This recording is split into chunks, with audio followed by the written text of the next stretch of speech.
Today we're in the kitchen and I'm sharing 7 herbs to help make time of the month a lot easier. Ladies, we don't need to keep struggling every month. Herbs are a powerhouse when it comes to nutrients, minerals, a lot of which we're deficient in, and those deficiencies often leads to pain and inflammation.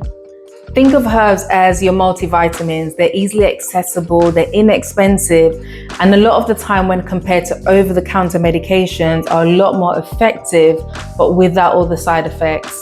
So let's get into it.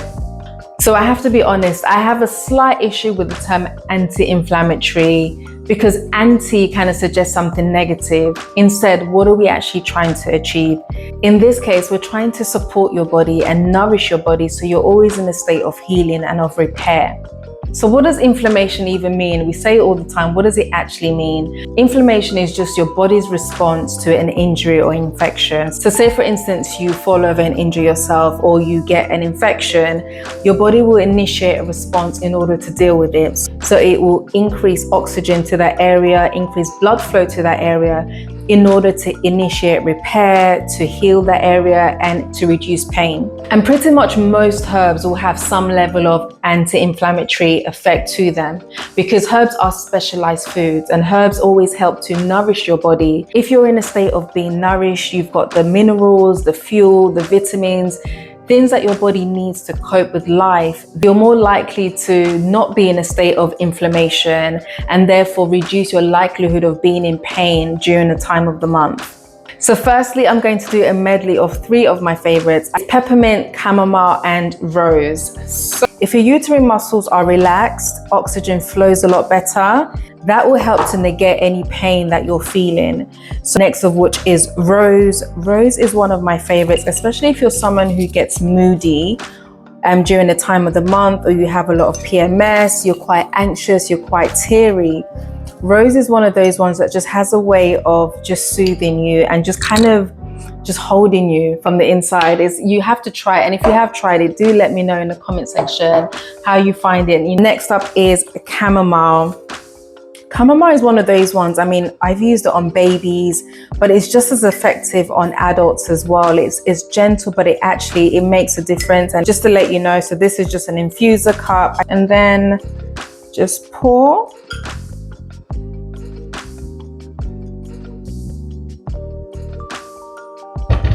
And you can let that sit. So I like to cover, I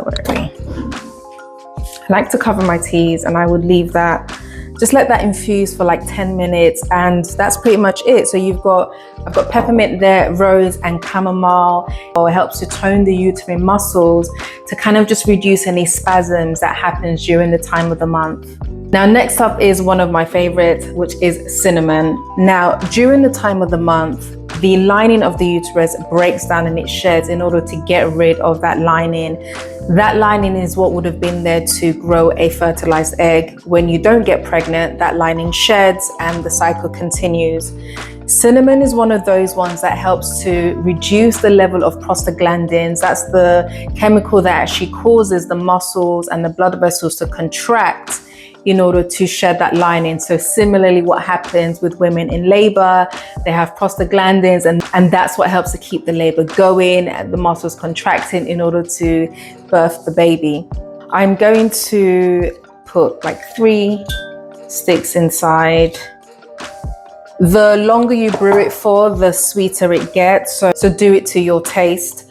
I like to do about 3 sticks, and again, depending on the size of my cup as well.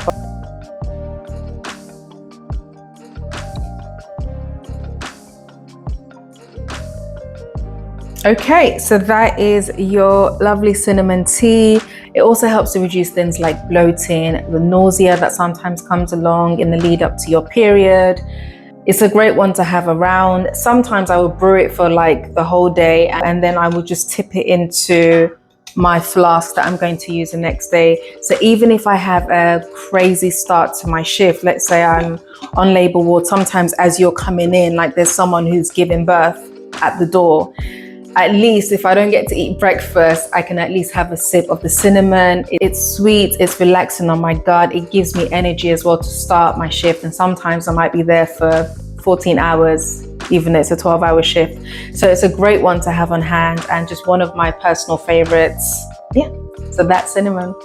Next up is ginger. So we've all heard of ginger. You probably have it at home in your kitchen right now. It's one of those that's really effective. It's really warming. So if you've got gas or you're bloated, it's one of those things that just helps to move things along, move that stagnation, that kind of heavy feeling that you have that just isn't, it just feels stuck. Ginger is an effective one. There are studies that have compared it to ibuprofen and found that it is just as effective at reducing pain, but you don't get the side effects. And if you're taking this daily and you're making it a part of your regular diet, making it just a part of what you cook with, what you drink, then it's very likely in the long term you will have less and less pain over time, and your period is something you'll be able to deal with a lot more easily. So today I'm going to grate the ginger. It's totally up to you what size you use. I like mine quite potent, so I use a relatively big size, and I would just grate it. I'm going to try and not make a mess here. I would normally do this in a larger cup. I'm actually going to grate it in here. I was trying to be all like compact for the filming, but yeah, let's just grate it in here.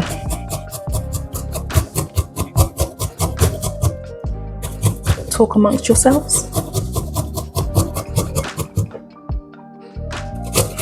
This is actually a really good one. Like, I can literally smell it, like it's hitting my throat, which is good. This is the kind of ginger you want. I remember, the strongest ginger I've ever used was when I was in Nigeria like several years ago, and they had like the really small gingers, but they were so powerful. And like that would just, whatever pain you were going through, it would for sure get rid of it. But yeah, this is strong enough. It'll do the job. And then just put it in.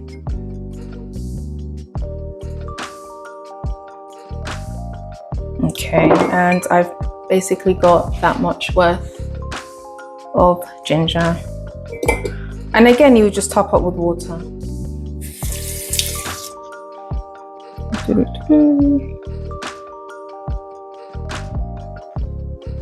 Just in case. Go. And I like to cover.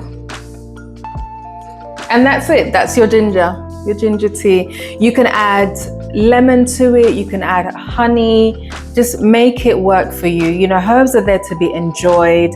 We're not designed to be in pain. This is really one of the things that drives me, especially when I'm working with other women. It's the trying to just get the message across that we're not designed to be in pain. I think life is meant to be enjoyed.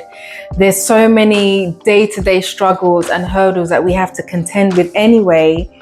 Food should be something that actually works for us. You know, herbs should be something that we use as allies to actually make dealing with day-to-day life a lot easier. So please use it to your advantage. Go to your local supermarket, you know, the corner supermarket, and explore the different herbs that are there. Get curious about what herbs do, how they can help the body, and get to know them. Get to know them in the same way you would get to know a friend. Get to know the personality of the herb. What are the uses? What are the traditional uses? And I'm quite sure you get really interested in herbs, because herbs always have stories in terms of their culture or what they're mostly used for in different parts of the world.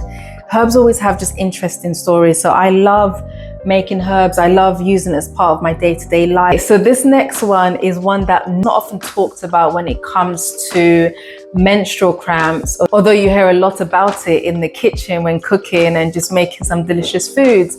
But it's the wonderful thyme. Fresh thyme, aromatic, but it's got so many effective plant chemicals or phytochemicals that helps to reduce the intensity of cramps, thereby giving you pain relief during the time of the month. This is also another herb that's been compared alongside ibuprofen, and they have found it to be really effective in reducing pain, but again, without all the messy side effects. This one I'm just going to, again, just prepare as a tea. I'm going to get another infuser cup. You're basically just going to hold it at the top, index finger and your thumb, and just going to run it down just to get the herb off. Of course, it's going to snap off while I'm doing it. and just, yeah. Okay. If you want it quite potent, then add more. If you want it to be mild, add less. You know, you can make this as strong or as mild as you want it to be. Okay, now because I'm running out of water, I'm going to just blend this in with the last and final herb, which is the wonderful, drumroll please, black peppercorns. This is one of those remedies that just helps to relax and improve blood flow, because again, if you are tense and your muscles are clamped up, oxygen isn't really flowing there, and that also contributes to the pain that you're feeling and to the intensity of those cramps. So you want something that helps to relax muscles and just enrich the area, enrich the uterus with blood flow. With the peppercorns, I do like to grind it. So again, if you're day 1 of your period, this is a perfect one to make. This is a simple remedy that you can make. I like to use my pestle and mortar. If you don't have a pestle and mortar, you can literally just take a wooden spoon and put some peppercorns under and just kind of grind it. I don't know if you can see, but you can just kind of take the peppercorns underneath and grind it on a chopping board. Just gonna add a few. Okay, and just get to grinding, and that's what helps to release the goodness and those plant chemicals, so the herb or the spice can actually do its job. So I've kind of just roughly grinded it. I don't really want to grind it to a powder, but it's just very rough. You know, I can smell it, so I know, you know, those volatile oils are being released, and so that's what it looks like, if you can see. And I'm just going to pour it into my cup.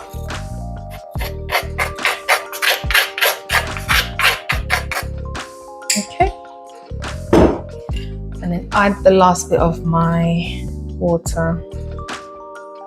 I need to descale my kettle. And there you have it. So that's the last of our remedy, and that is thyme and black pepper remedy. You can add lemon to it to make it more vibrant. You can add honey. Just make it your own. You know, play around with spices, play around with what works for you. If you need to go buy yourself a fancy mug, you know what, you have my blessing to go out there and get yourself another mug.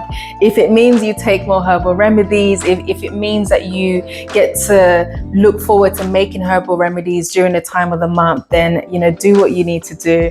But yeah, I would go and enjoy some of these teas. I will save some of them for later. But let me know which of these herbs you already use, which one you're looking forward to trying out. I'd really love to hear from you. And until the next video, please look after yourselves and take care.